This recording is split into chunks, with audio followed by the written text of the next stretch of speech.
Oh, yes, everybody. Russ on the West Ham Network. Hope you're safe and well. What a load of crap. What a load of crap. Don't really know what to say, really, in all honesty. It was absolute rubbish. Absolutely rubbish. There was that 15-minute spell literally capitulated. That's my issue at the moment with West Ham. It's just I don't feel like I've got a captain there. I don't feel I've got fire. Not necessarily from Jarrod, but and we do fight, we get sent off.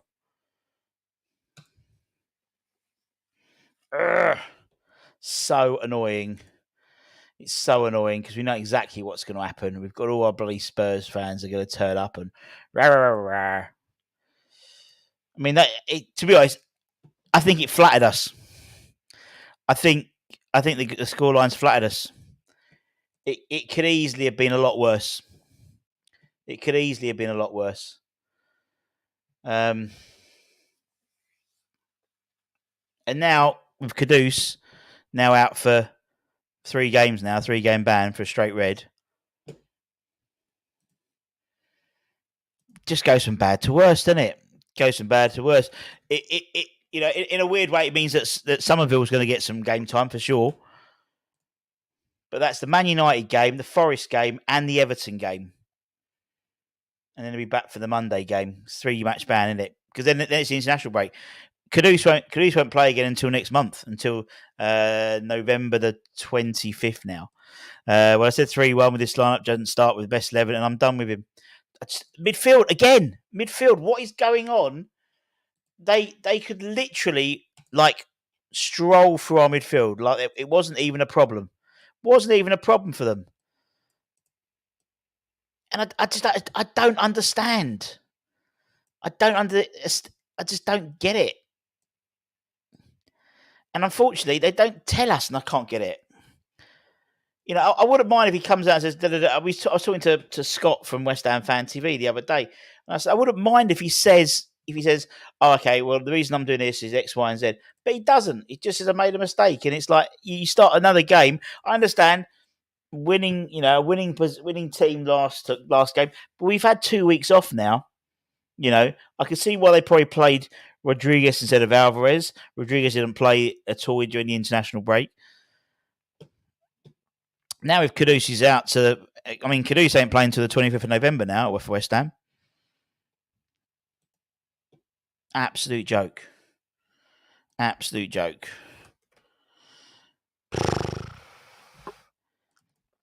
And we were winning. We were winning. First half, we came away at half time thinking, yeah, Spurs have played all right, but you know, we're holding our own, and you know, they've had all these corners and stuff, but Pack and Suchet with a big problem. I think that the fourth goal was that can happen, and actually they gave the own goal to Areola, not to Nebo. He got the assist. But you can take that one out of the equation. But we were just carved open. And it's not like we don't know that this is what Spurs do. We're fully aware of what Spurs can do, you know, the pace they've got. And yet we still had a situation where you had Wan-Bissaka was operating almost as like a central midfielder. I don't understand that. I just don't get it. I just don't understand. That's the problem. I just don't understand what's happening. I don't understand why we're doing all these things like, you know, the substitutions. Fair play. You know, what's his name? Postologlu. You know, he made a tactical decision. Right, that's not working. I'm going to bring on Sarr, take off Maddison. Big call. And it worked. It changed the game. And our subs, I mean, we talk about Divin Dave.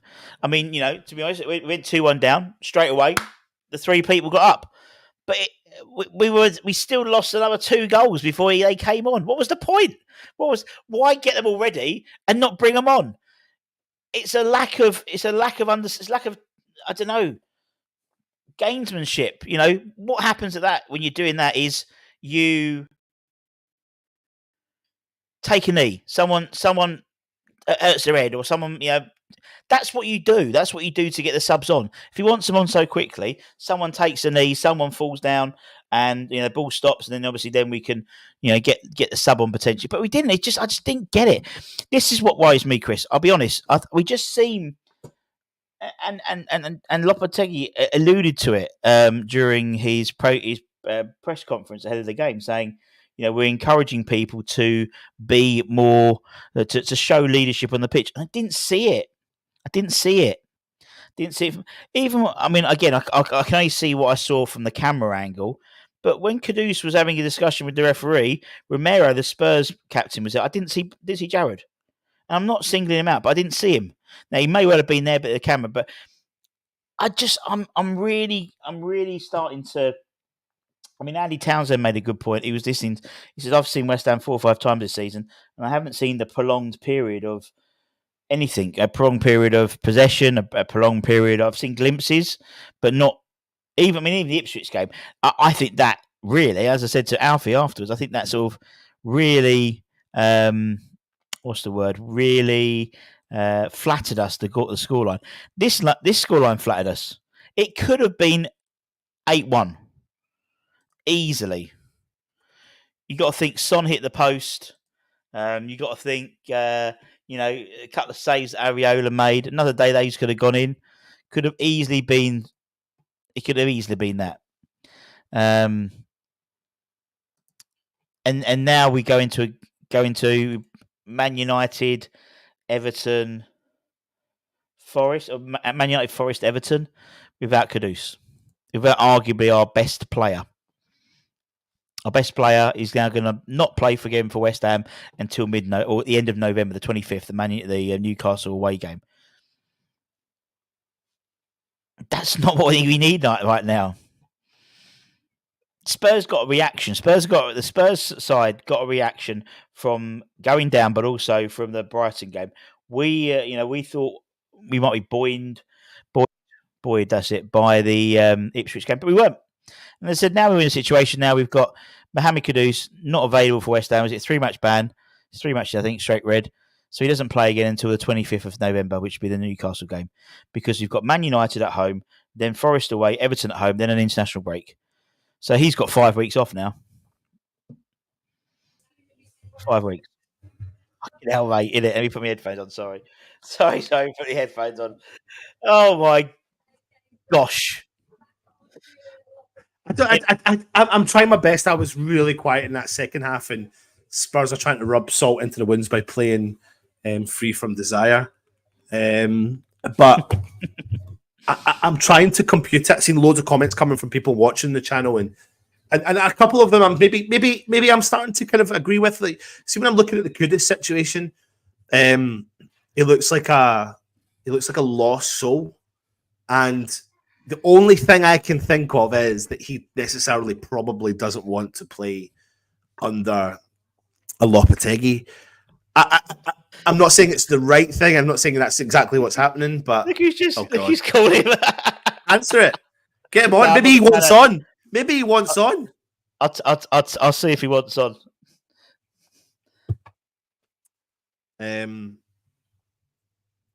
Yeah, I'm concerned. I'm concerned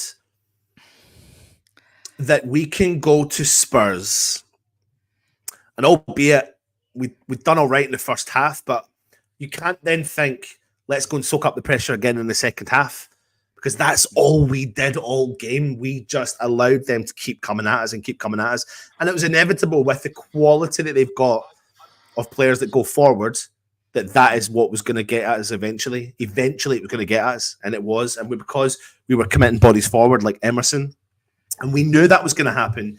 But when you give space to players like Kulusevski, they're going to take the game to West Ham and cause us concerns.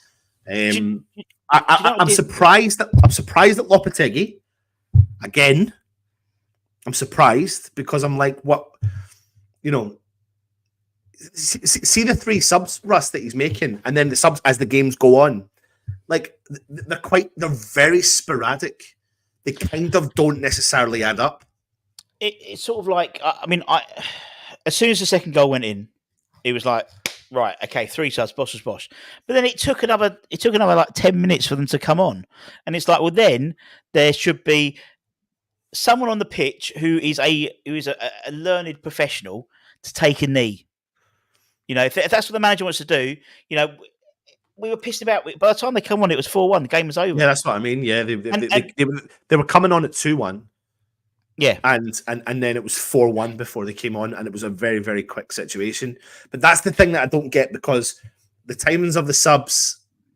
Right, listen, the 3-1 goal, the Todibo one, I don't really know if there's anything you can do with that. No. That's a general mistake, but the biggest concern I've got is that why we allowed them to keep coming at us so much, and we're watching this game and we're constantly getting overrun in the midfield again and again and again. And it's simple, you know. Let's look back at this game, Russ. Let's look back at the games that we've not played well in and or lost in, and actually a couple of the games that we've won. We've only won a couple, so one of the games we won, where our midfield weren't effective but scored. So Crystal Palace, they weren't effective but Souček scored. But I've not really seen a huge amount of effectiveness again in any of the performances from our midfield because they're getting overrun. So what I don't understand is, if I'm seeing that, you're seeing that, and they're dominating our midfield, why are we not switching that up? And therefore, I listened to you at halftime a little bit as well, and you were saying about Paquetá and how, in my opinion, he really struggles when he doesn't have players like him around him. So if we're not going to have players around him like him, who can read the game like him and be creative like him, then why are you playing him? But if you are, why are you playing the double pivot? I'm telling you now, the double pivot does not work.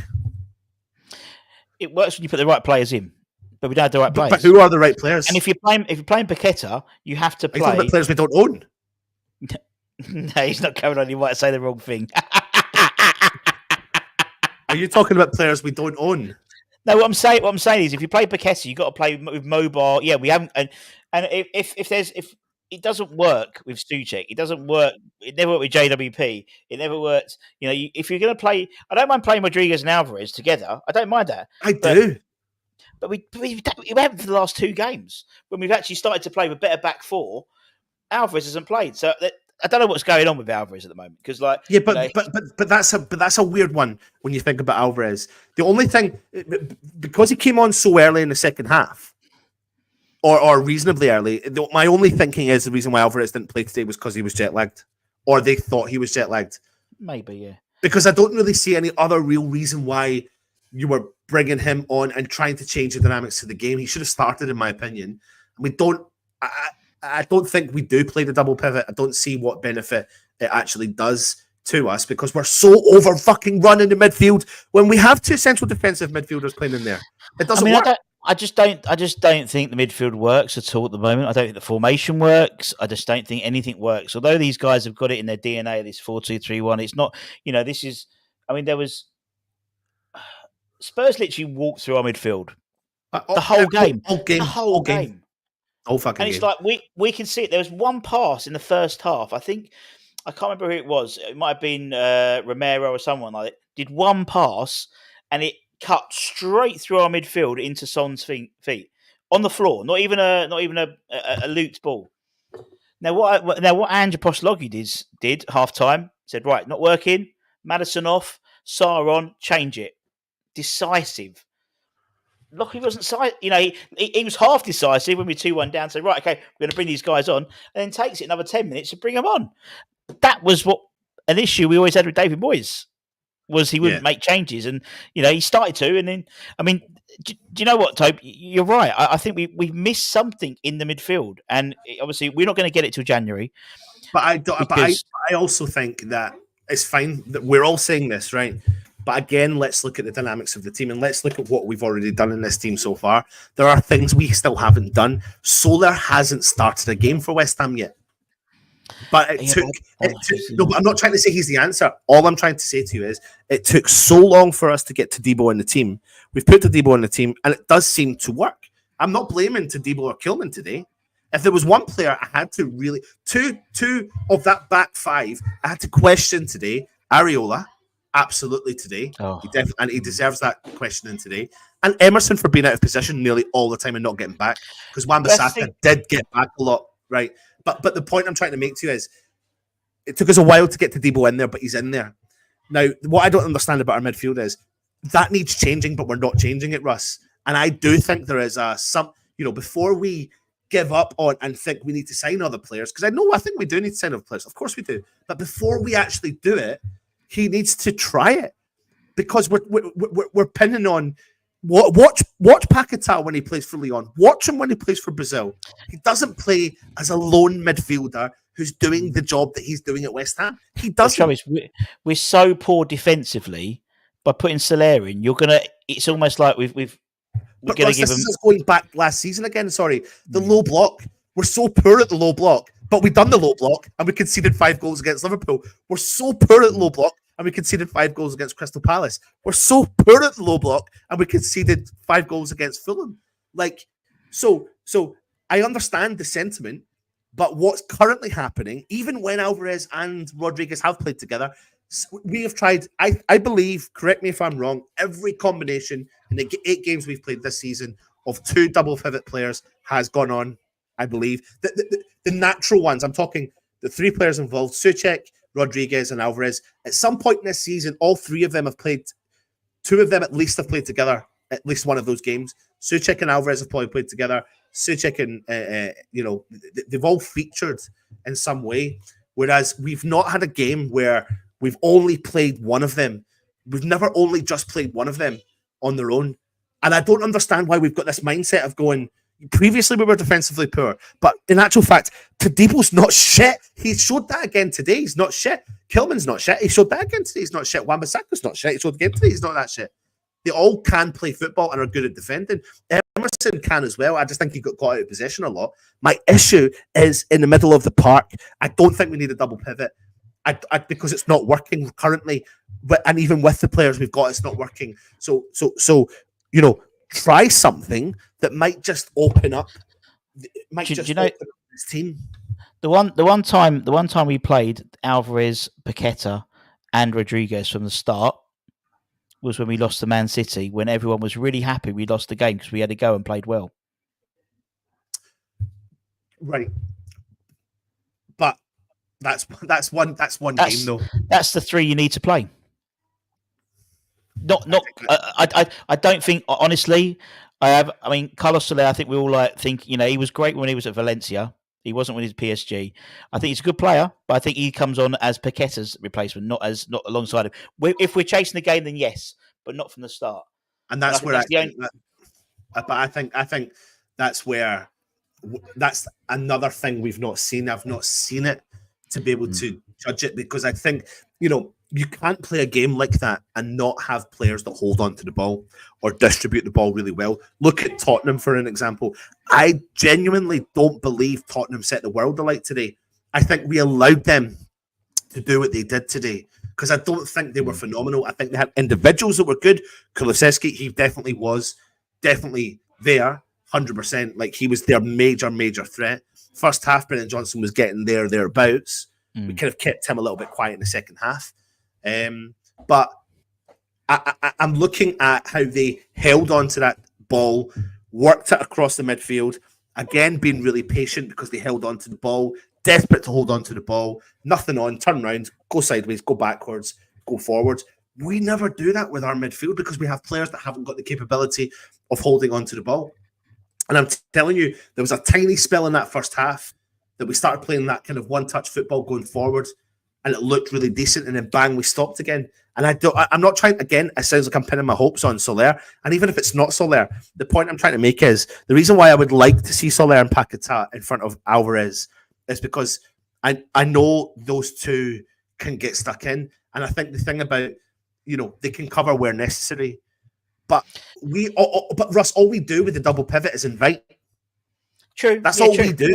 But we know it's not going to. But we know it's not going to happen. We know. But because we're so flimsy. Our midfield is so flimsy that if you put Soler in, he's an attacking player. He's not defensive, so even more flimsy. So he'll probably concede 6. I know what you're trying to do. No, I'm not saying. I'm not saying it would be definitely an overnight success. I'm just trying to say, how the hell do you get the best from Paquetá? How the hell do you get the best from Kudus? Because right now, apart from Ipswich, we are not banging in goals, and we've got players who also look a bit pissed off. Kudus looks lost. Paquetá looks lost. And we've lost. And if they currently look lost, and let's not beat about the bush, Kudus looks lost. Even after scoring the goal, he looks lost. Right? So, where's our threat? You need to...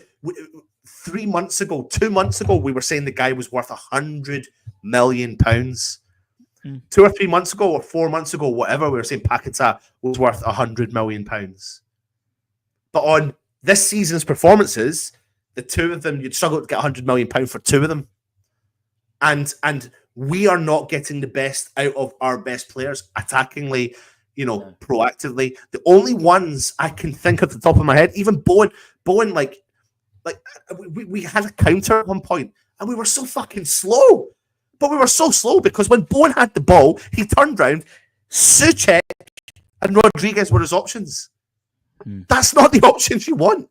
We don't need it. This is the man you want. Andy Irving. We call Freddie Potts from Portsmouth in January because he's fucking easy, because he's a CDM who can play football. You know what I mean? And it's like, and people go, he might be too young. He could come in and do a job tomorrow in this side. Andy Irving, I totally agree. What's pissed me off more about this game is the fact that, again, I don't believe Tottenham were world class. I think we've allowed them. We've played really quite shockingly bad. And there was that moment. I mean, I can't, playing any level of football, Russ, if you concede 9 or 10 corners on the trot within the space of a fucking 3-minute section, I'd like to look at that individual stat, because that was crazy. That was crazy. Like, get a hold of it and get it gone. Just get the danger gone. I've never seen a team implode in that mannerism the way that we did. And I think this is a good point. It does look a little bit like a team of individuals. But last year it wasn't. There was even though it wasn't that great and it wasn't amazing, there was still a collectiveness, because where we could go and I don't know, it brings it back to, I think personally, I think there's the reason why we were more, because you got to think, if you look at the side, we've improved definitely our defence, but that midfield is pretty much the same midfield that we had last year, bar Rodriguez. In all honesty, the forward line's almost exactly the same as well as last year, realistically. And I think one of the major issues is it's the togetherness of the team, and that comes from the coach. Yeah, and Russ, I'm not jumping the gun here. I'm really not, because listen, there's so many people that are saying jump ship. There's so many people say jump ship. Lop needs to go, blah blah blah, right? Yeah. And do you know what? I kind of right now I'm reserved. I'm just reserved about it all. And I think the reason why I'm reserved about it all is because I'm sitting there thinking, right, I think he's going to change it today, right? I think this pivot's not going to happen today, right? I think this midfield is slow. We're slow. We're a slow team, Russ. We're slow. And that's the problem with our double pivot. So then we can look at players and we can talk about, why did we not go and push and get Fofanas? Because that would have changed the energy in the middle of our park. But, the team selection, the substitutions, they don't add up. Looking at Kudus lashing out like that twice in the space of seconds is not Kudus. It's not Kudus. It is. But it's a frustration. I think it's anyone. It's not just. I think if you're losing 4-1, you're frustrated, and so any spark. So it would have been if we were beating Spurs 4-1, which would have been lovely, and he put some on, and Sarr put some on someone, they'd have had the same reaction.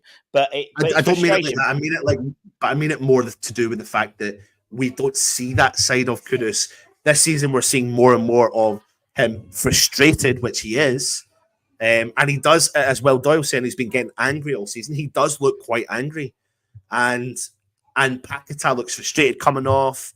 You can just see I think there's a form of cohesion, but it's just nowhere near where it was. I don't think there is. I really just don't think there is. I think it seems someone's put a team of individuals, and it does. And I said I'm not singling out Jared, but in that bit where the referee took Kudus to the side, Romero was there as Tottenham captain. I couldn't see Bowen. I couldn't see him around, and he might have been. The camera might have panned out, but for me, it's just like there doesn't seem, And I think maybe, honestly, last year we know that Nobes was around the people like Kevin Nolan and people like that who were not everyone's cup of tea. Well, maybe Nolan wasn't everyone's cup of tea, but they galvanised and they had some sort of like. I just don't see it. All I see is a lot of arguing of him Lopetegui shouted on the touchline. He was shouting and screaming within the first 3 minutes, going nuts. But I don't see it replicated on the pitch. I don't. And I know that you can't say much of the own goal. It happens, and you're like, sorry, shit, something you can do. But for the others, I mean, I can't remember what the goal was, but I think it was the Basuma goal. You see basically Antonio literally standing still, and Basuma just like literally runs past him, and it's like that's not a West Ham side I want. I want a guy who's tracking that run. Even if he's missed it, don't just stand still. But we don't have. But the current, the players then you're relying on to track. Like if you watch, I don't even think whatever Basuma, right? Just watch him. Just watch him in the game. Just floats. He never gives up. He's driving. That's our Alvarez. That's what Alvarez it does. It's the moment that we ask the players to do something a little bit extra that we know that they've done before in the past that we don't need them to do. We do not need Alvarez to ever sit in centre back. Ever. There is no need. Go and do your job. Do you remember when we had this season where we had Rice, Souček and Paquetá, and suddenly Rice was deciding to start to go forward and every West Ham fan was going, oh, well, good for you individually, Rice, but as a team, we just need you to sit. Just do your fucking job. Well, we brought you Alvarez in as a replacement, so do that fucking job. It's not him. He's being told to do something a little bit different because he's not getting otherwise. But why? When he looks like he can do it, just let him do it and allow the other players to go. I don't think a double pivot works for West Ham because I don't think that forward four. See, I tell you what, the double pivot does, Russ, in my genuine opinion. It widens the gap between the midfield and the forwards. Yeah. And every time we do a double pivot, we have a big gap. I go back to when we'd spoken about on the members podcast about Jesse Lingard. I spoke about Jesse Lingard. He bridged the gap between midfield and striker. I think the combination of Soler and Paquetá could also bridge that gap. But I'm not saying that's the answer. I'm saying we just need to try something a little bit different because right now, Kudus is losing the plot. It's sent off. We're missing for 3 games.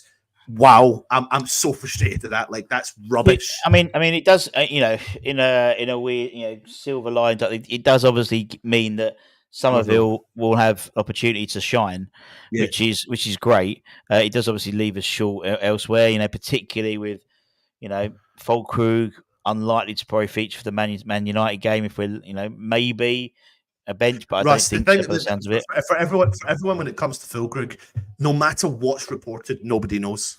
No, because he's got such a unique situation, and it happens if it's involving your Achilles. There is no time limit. They can't put a time limit on. He has been managed game day by day. Yeah, but he's not even training the first team, so he won't be fit. That's what I mean. Like, he'll be out for that one. But there's just no one can put a timeline on Füllkrug. Nobody knows except for, and he doesn't know, and the physios don't know. I've had it all summer with my nephew. It's exactly the same. I wonder if it's a case. I wonder if it, particularly at the end, bringing on, taking off Rodriguez and bringing on Mavropanos, whether that's going to be. Because why end the game with 3 at the back? I think unless you're going to give it 15 minutes to see how it works. There was an element of probably trying to throw the kitchen sink a little bit ish at it, but I can't help but think that Lopetegui is still really unsure about what he's going to do. He does look like that. He does look lost in what his decision making is going to be because again the substitutions kind of.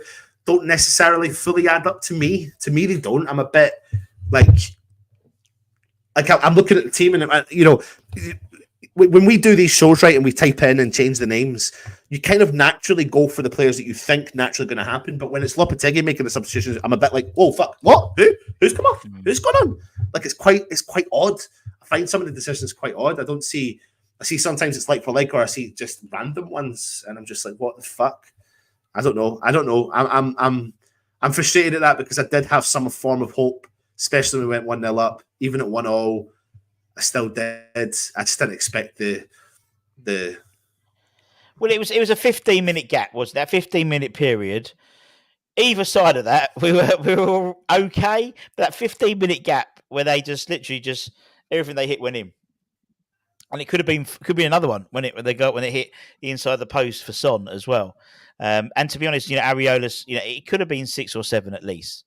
It felt like every time Spurs had the ball, they were we were carved open. And particularly, obviously, then we're chasing the game, so we're going to be a little bit, sort of more stretched and moving the pieces around. Unfortunately, I don't know. I'm listening to the commentary now in the background here, and listen, it's really, fucking hell, I don't think you can get any more top-heavy Spurs, TNT, who are hopefully going to be working with West Ham Network moving forward. Keep your eyes on the channel, maybe.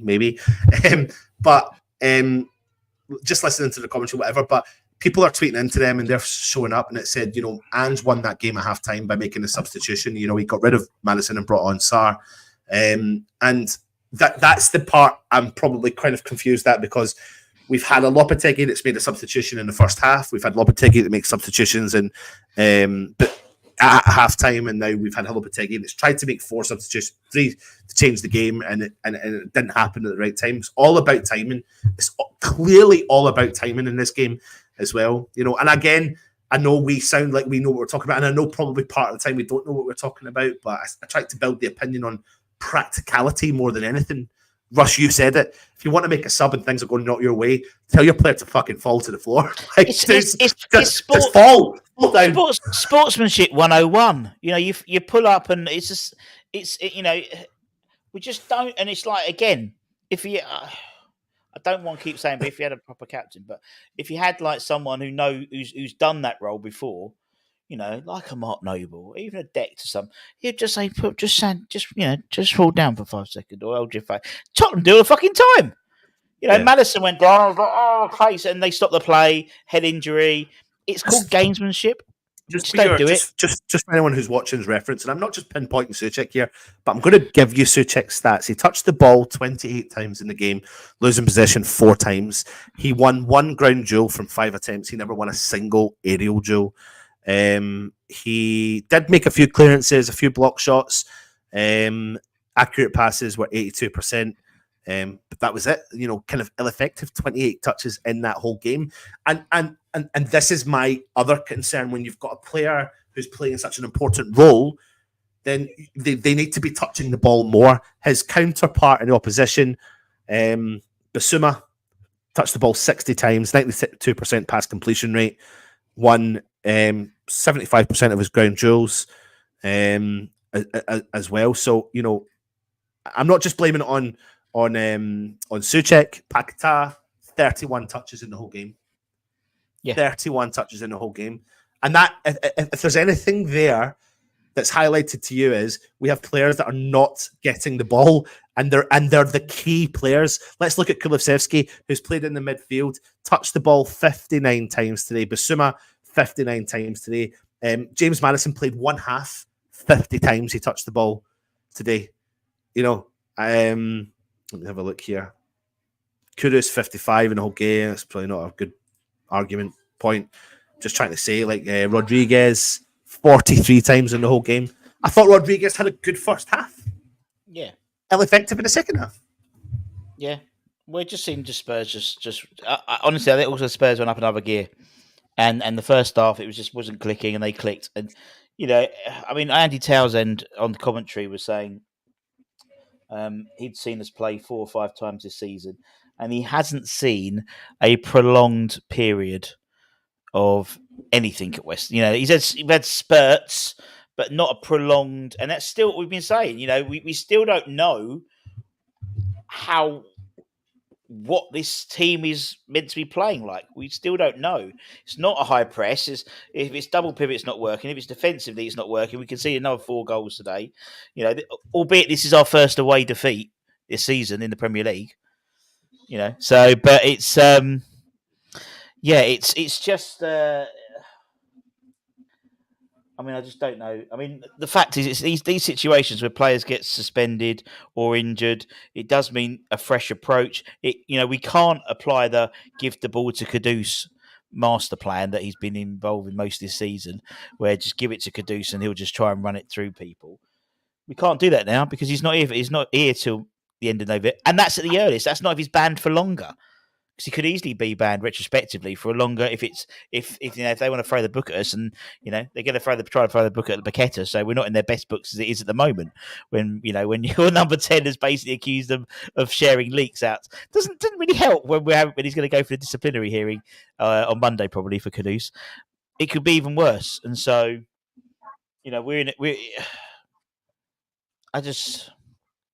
we play a Man United side who'll probably beat Brentford today. Well, you said it, Russ. Every negative situation provides an opportunity, and so Somerville's going to get his run out. And I don't know. I don't know. I suppose that's just another head fuck for us to work out as fans. Sorry for being so harsh. It's so true. It's just another wrinkle in the tapestry that is being a West Ham fan, isn't it? We'll all have a moan up. We'll all have a social media meltdown on Twitter. We'll all moan on the comment section and stuff like that, and we'll get it out of our system because we know the likelihood is nothing's going to happen, but there's going to be some change in format in personnel next week because there'll have to be because there's no Kudus, so there will be a change, and it might, was it a break is as good as a change? Might be good for Kudus to get 5. He's got 5 weeks off really now. He'll probably be playing in the international break, I imagine, for Ghana. Well, he might do actually, but still, it's another international break. Yeah, so that's why Kudus. We won't see Kudus in the West Ham shirt until the 25th of November now. Ridiculous. Because he's got the new. So it'll be Man United to be banned for. That's not banned for longer. Man United will be banned for Forest, Everton at home, and then we have the international break, and then we play Newcastle on the 25th on the Monday. So there we go. Oh well. Well, I don't think I can deal with talking about it anymore. No. You never know. You might see a rant over the coming days from myself, Russ, or even maybe I'll phone Ray back. Yeah, get Ray on. I love the fact, literally, as soon as it finished, he phones me. And you know why he's going to phone me to absolutely fucking hell. It's like, He's going to say to you what he can't say on here.